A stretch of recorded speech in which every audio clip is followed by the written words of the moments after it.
What's going on, guys, and welcome to Billy the Batboy's Corner, presented by Alumni Game Network. I'm Billy Pinckney, and today we have a fantastic guest joining us in just a moment. It's Shane McCarthy. Grew up in New Jersey, played at Seton Hall University, and then drafted by the Cleveland Indians organization. He is currently battling and recovering from Tommy John surgery, something that we will touch on during this interview because there are so many young players out there who are either dealing with this injury or will soon deal with it, and try to gain some insight on how these young pitchers can avoid it. Without further ado, here's Shane McCarthy. All right, guys, we're here alongside Cleveland Guardians prospect Shane McCarthy. Shane, appreciate you hopping on. Yeah, Billy, great to catch up. It's been a long time. Yes, sir. Well, Jersey guy right here, went to Seton Hall University, and then obviously got drafted by the Cleveland Guardians. Can you take me through that process of playing high school baseball and then having the opportunity with Seton Hall? For sure. I always wanted to stay close to home. The recruiting process was a lot. I had a bunch of interest from a different range of schools because I was kind of a late bloomer in high school. I wasn't the guy that everyone knew right away from freshman and sophomore year. So when junior and senior year came around and I really got healthy, I was battling some injuries at the time. When I got healthy, a lot of interest came from some colleges, and I wanted to be a part of the Seton Hall program. The Shepherd family, I had a great relationship with the pitching coach already before getting on campus, and my best friend was going to be my catcher there. So, it was kind of a home run all around, close to home for the parents to get there. So that's why I choose Seton Hall, and I had a great 4 years there. Were you a big showcase guy? Because a lot of guys are wondering out there, some kids, what should I do to get in front of these coaches? Are they just going to find me if I put up the numbers and all that? What would you recommend for those younger players to get in front of the coaches? Yeah, the whole recruiting process is definitely different now in 2022 than it was in, 2014 when I was getting recruited. So I see a lot of guys now, using social media as a tool, getting their numbers out there. Data has been more of a part of the recruiting process now more than ever. For me, when I was getting recruited, it was a coach came and saw you throw. If he liked what he saw, maybe you would talk on the phone, get a visit at his college, that kind of thing. But now I see guys, committing at the early ages and, sometimes not even getting seen by a coach, just solely the data kind of being the sell for the college coach. I think there's a big part of that, advocate for yourself, get your name out there. Social media is a tool, so definitely use it. I think if I would do it all over again, and if I was a recruit in 2022, I would definitely be getting my stuff out there to whoever I could, get some eyeballs on your data and your video. That's huge. I think that's such a great tool to use. And then another recruiting tip is just, be yourself. Don't try to be anyone that you're not. I think a lot of college coaches can see right through that if especially you're being dishonest with how you're actually performing. That's kind of something that a college coach would say. It's like, oh, I see Billy, saying he's throwing upper 80s when he's actually in the low 80s. That's more of a character trait. Now that you see someone trying to mislead someone else, I don't think that's the guy that they want on their team. So being honest and being a great teammate will go a long way, and definitely use all that social media to your advantage. And you mentioned Seton Hall just before this and the coaching staff, the Shepherd family. I mean, they were a group of very knowledgeable people in the baseball world. What were you able to take away from them and through your experiences there at Seton Hall? Yeah, I took a ton away from my 4 years at Seton Hall, especially with Coach Shep. His father was such a big influence on the program. And I learned a lot. We traveled a ton. I really learned kind of how to be a young man on my own, number one. I did do a bunch of traveling and getting out and about before college, but when you're on your own for 4 years, getting to know your teammates, we traveled coast to coast. So I definitely got a lot of great life experience there, just being out on my own a bit more, being a little bit more responsible. And I think Coach Shep and the Pirate family does a great job of, developing some sound young men, not just baseball players. And they kind of do it on both sides of the diamond. When you're in the lines, they teach you to play the game the right way, but then they also teach you to take care of, life after baseball as well. And, I'm super fortunate to have been around that group, and they've had a huge influence on my playing ability and also just who I am as a man now. Yeah, I remember going back a few years ago, I interviewed you at the Alumni Game, and it shows how many people and the players come back and want to support the program and be a part of that culture. Definitely. Yeah, it's super fun to go back to the Alumni Game. I think hasn't been the best showing recently, but with the new coaching staff they have there, they got Ryan Ramiz on the coaching staff and Giuseppe Papaccio back in Pirate Blue. I think a lot of alumni are going to start to come out, and we're going to get a little bit closer again. So I'm excited for that. Well, you were then drafted by Cleveland. I mean, that must have been a really exciting process for you. Can you take me through when you realized that was going to become a possibility of a team taking you in the draft? Yeah, so my junior year, I ended up getting drafted, but then ended up going back to school with some injury stuff. And then senior year, I tried to do my best for the team. We got to the Big East championship game, so we played the furthest into the Big East tournament that I have been able to play in those 4 years, which was an accomplishment.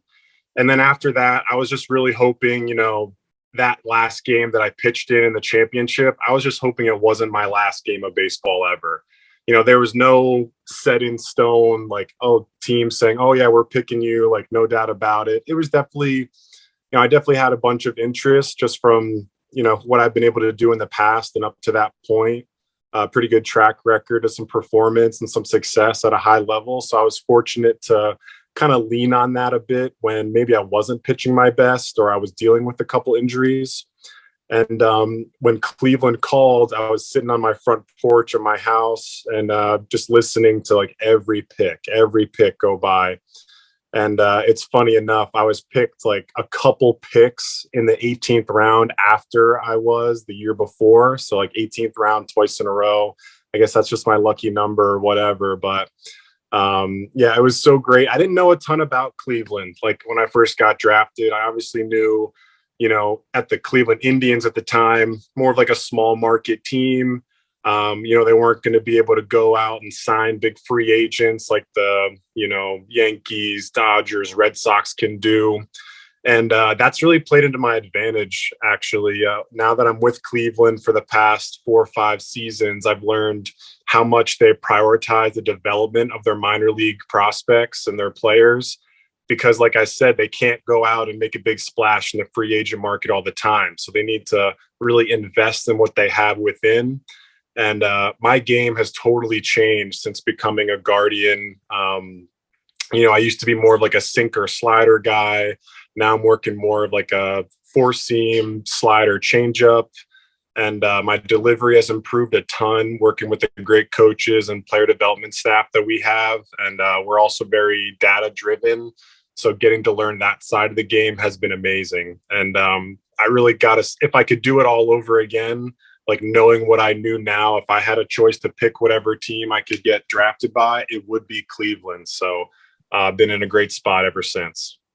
I mean, each organization has their own way of developing pitchers. Did they alter much of your routine when it comes to before the game in the off season that you like to work on? Did they change anything for you?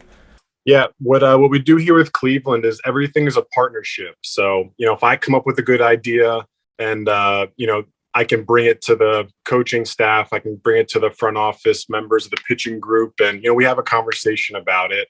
It's not just I do whatever they say. We definitely have a good balance between and keep that partnership strong.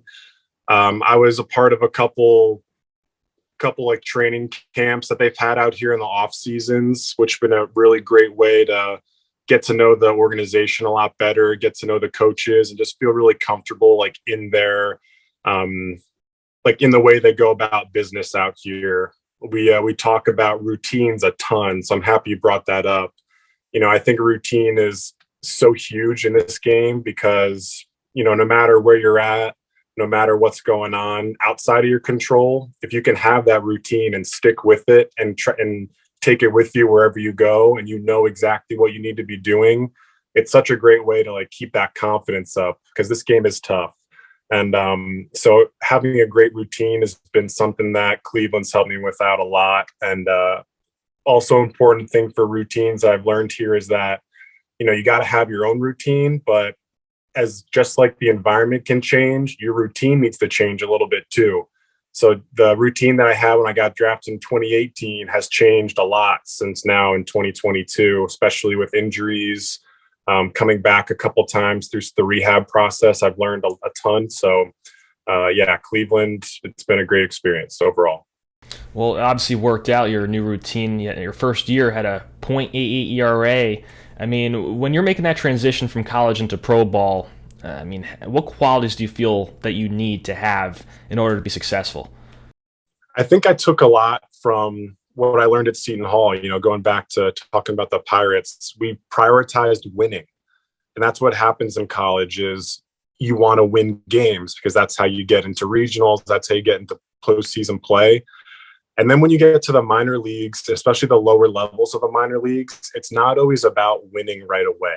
That was a little bit of a transition for me. It's a lot about development, because I'm surrounded by 17 to 22-year-old players ranging from, Latin America to high school drafts to college drafts. And everyone's on their own path. And all they care about in the lower levels is you getting closer to hitting the goals that the organization has set for you. And that was definitely different for me. We would be in some situations during a game when, I'm trying to help the team win this game. And, I don't see it the same way they see it, because all I was prioritizing was winning, winning, winning, because that's what I was, taught to do as a Pirate. And then going into pro ball, you definitely have to take a step back from that and understand that the early seasons, the lower levels of minor league baseball do prioritize development a ton. So, if the team plays 6 games in a week and, you go 1-5, the manager's not flipping out, because if his guys are getting closer to reaching their own individual goals, he's doing his job. So that was a little bit of a transition, but they do say as you climb the minor leagues, you get closer to AAA. Winning does again become more important, because once you debut in the big leagues, that's all it's about is winning, because everyone's trying to chase that World Series ring. Do you feel that frustrates some guys in the minor leagues who really have that competitive nature, and maybe if they're a starting pitcher, want to go out there for that 7th inning or pitch maybe throw over 100 pitches and throw what they know they can, but they're just kind of holding them back from doing that?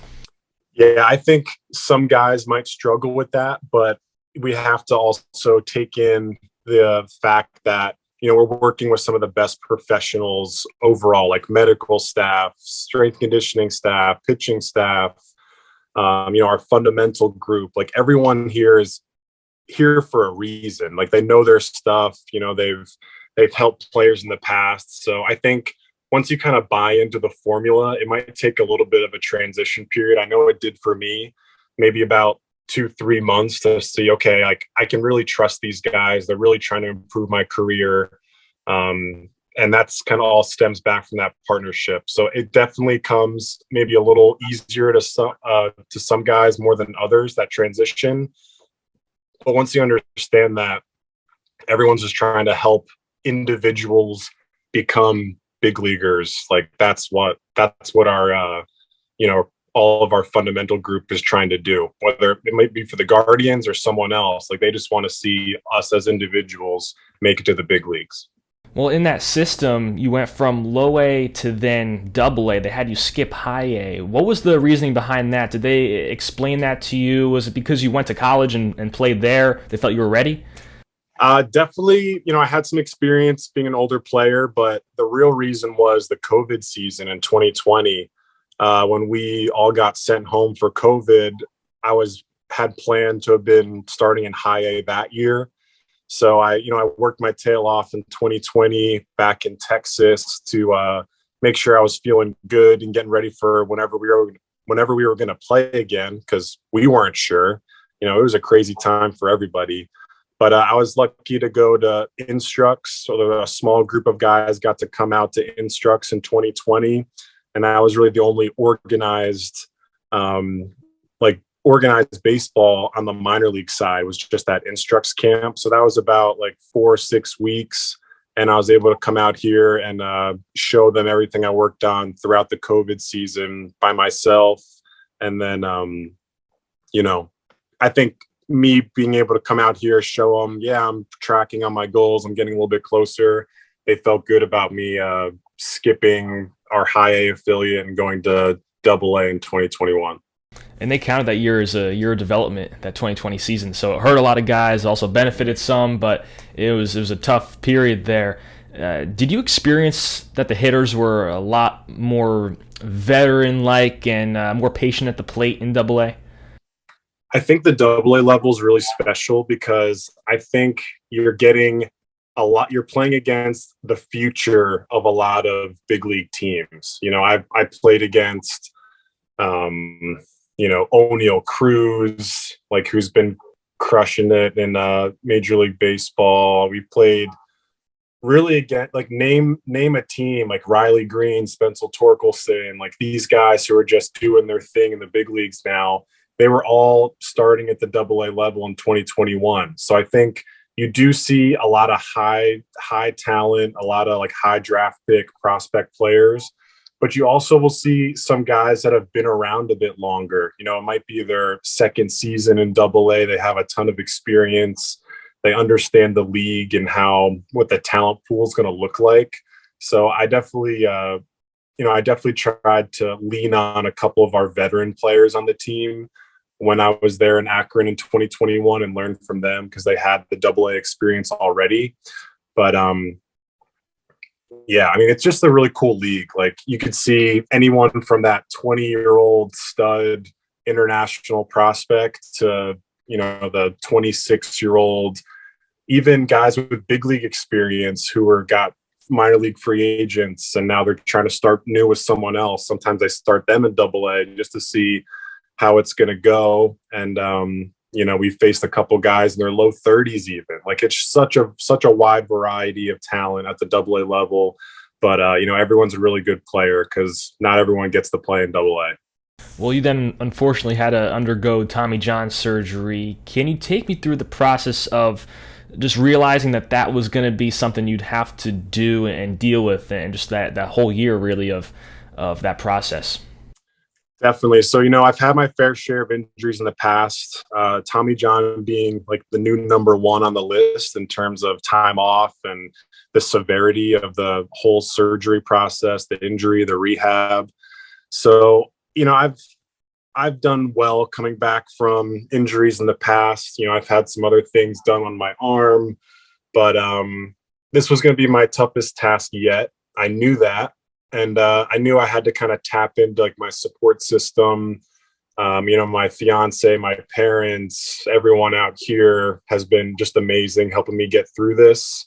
And I felt a ton of love and support from them, which means everything. When you're out here in the desert by yourself, you got your teammates, but, it's not at an affiliate where your parents can come see you or family and friends can visit often. Feel a little alone sometimes, but I've made the most of this whole year, and I can, proudly say that I didn't take a day off. I made the big use of my spare time because early in recovery, you have a lot of spare time. I would be in the training room for maybe an hour or two from 8 to 10 o'clock in the morning. And then in the beginning of my recovery, my PTs would say, all right, Shane, go home. See you tomorrow. That's all we got for you. So I ended up giving a ton of baseball lessons out here, kind of helping the new up and coming players in Arizona and teaching them everything that I've learned in the past, a good routine, injury prevention, all this stuff that we've talked about. I'm trying to share it with the young guys out here so they don't have to be in my shoes having a couple arm surgeries by the time they're, 25, 26. Yeah, that's awesome. Well, did you feel that it began in your arm, in the forearm area? A lot of guys say that's where they initially feel that they might be experiencing some issues. Yeah, I know it's a kind of like a well-known thing that if a major league player goes on the IL with like forearm soreness or forearm tightness, whatever, like everyone says, "Oh man, Tommy John waiting to happen." It wasn't necessarily like that for me. I think honestly, my ligament, like the damage that was done on my ligament, kind of stems from overuse as a youth player and not understanding recovery at a young age. And now I really do understand it. So if I could go back and do it all over again, I would do a bunch of things differently. Maybe I would take that fall season off from pitching. Maybe I wouldn't play with 2 or 3 teams at once as a youth player. Maybe I wouldn't throw like 140 innings in a calendar year in college. I did a lot of things that, looking back, they were great because I was enjoying myself and I was learning the game. But if I knew I was going to be a professional and I'd be getting paid to play and I needed to stay healthy in order to compete, I think I would do some of those things differently. So for me, it wasn't like a one-pitch blowout thing that you've heard of in the past. It was more of a gradual thing, and I threw 3 innings in my last start in Double-A, and then after that, I was just like, yeah, I can't go on anymore. So I had to tell my pitching coach and my manager, and then they got the bullpen going from there. And that was the middle of June of 2021, and tomorrow I'll throw in my first Instructs game. So I've thrown live BPs up to this point, meaning just me trying to strike out hitters and then trying to hit off me, just mano-y-mano on the field. But I haven't been a part of a real organized game in a long, long time. So it's going to be a lot of fun tomorrow. Do you think that the high school and college coaches out there are doing enough to help prevent their pitchers from becoming injured? I mean, there's a lot that the individual player has to do in order to recover and do what they can to recognize what's going on with their own body. But is there more that those coaches could do? I think the best college coaches do it. I don't think everyone is, though, because, like we said before, a college coach's job is to win games. So if they have a great pitcher who's on a hot streak and, he's striking out the world or he's been dominant, they're going to continue to run him out there. And there's never going to be a player that loves baseball, loves competing, that says, "Coach, you got to take me out. I'm sore," right? Like, for me and you both know, when you're rolling and you're feeling good, you want to just be out there as much as you can. But, big picture, I don't know if that's the best thing for guys to be going through. I think you got to harp on the recovery. You got to, teach the guys good routines in the training room for after throwing. You got to teach them how important sleep is and like taking care of your body in the weight room. Like, all these things really do play a huge, huge impact on your performance on the field. And I think a lot of guys feel that it's sometimes all separate, but when it works well all together, that's when you're going to be at your best. So I wish college coaches sometimes would share the intent from development and performance, but again, it's their job to win games. So I think it's all about performance for them.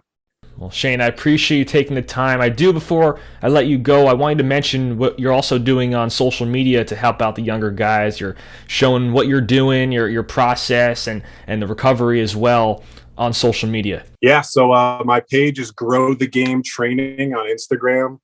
And I've shown a little bit of my recovery from Tommy John. I have a bunch of great posts up there for parents to learn about, for young players to learn about, just how to go about the game from a youth player perspective.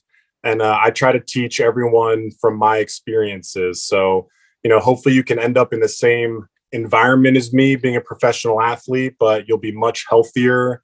You'll be in a better spot. And yeah, Billy, thanks for including that. It's been really fun connecting with a lot of people on there. And I still continue to help players, on a weekly basis, no matter where they're at, New Jersey, Texas, Arizona. I'm connecting with a lot of guys on there and helping them out. So it's a great, great way to stay connected in the game and kind of give back for the future players.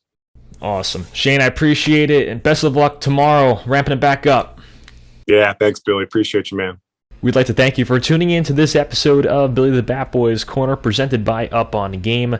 Shane McCarthy is somebody who has had a lot of experience in the game of baseball and also recovering from Tommy John, which will hopefully help younger players out there avoid that significant surgery. It's something that's very difficult to deal with and to recover from and be the same pitcher that you were prior to the surgery. But there are so many out there who not only get the surgery but also fully recover, and continue to be successful pitchers.